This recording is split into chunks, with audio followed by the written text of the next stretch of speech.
first line. I rang the CES and said, slap me up an ad. I can't run this place myself. I need some help real bad. So rustle me up a fella, one who's good at fencing. Then he mustn't drink or smoke or swear, I suppose I'd better mention.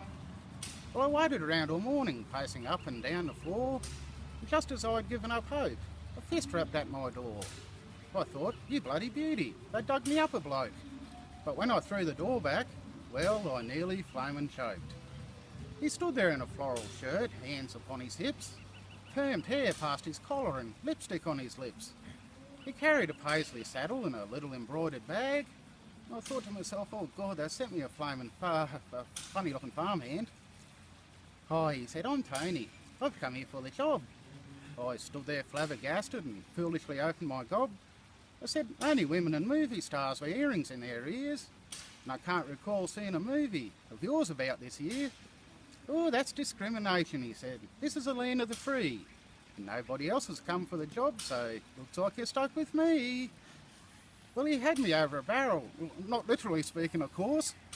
I said, hope you know how to fix fences and can ride a flaming horse. Oh, I can do lots and lots of things, Tony said to me. I muttered if you could act like a bloke, then I'd go to buggery.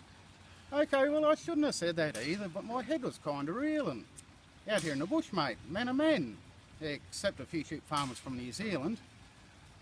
So I slapped myself around a dial to bring myself to my senses.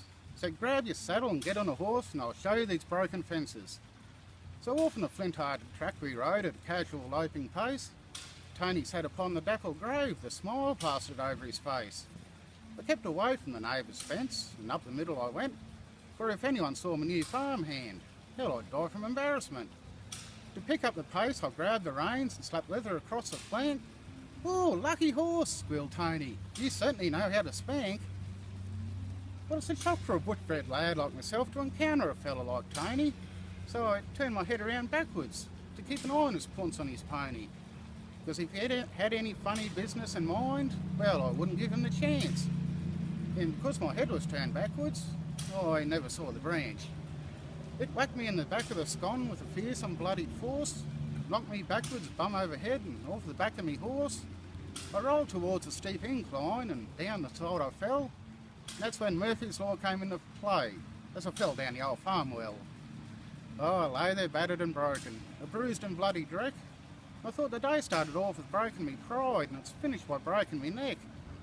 Then I looked up at the sunlit lip of the well, only to flame and see Tony's ugly punsy mate staring down at me. Oh, you're all right, you poor old dear, Tony said to me. Here, grab these leather undies. I said, go to buggery. No, I'm trying to pull you out, he said, then gaily winked his eye.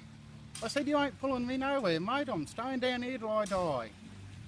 Well, he lassoed me out with his pantyhose and saved me from my fate. Threw me over the rump of the horse and headed home at a casual gait.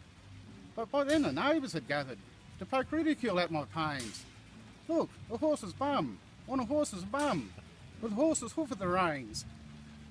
Well, he got me home and on my bed he laid my battered hide. He said, you just rest here, I'll do the chores, then flitted on outside. And that's the last I saw of Tony, because next day when I woke, there on my bedside table was a little floral note. Hi, wrote Tony, I've gone away, I know you don't like me.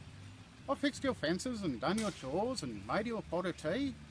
I've gone to greener pastures now, for I'm not your idea of a man. I'm gone to where I'm appreciated, for who, not what I am.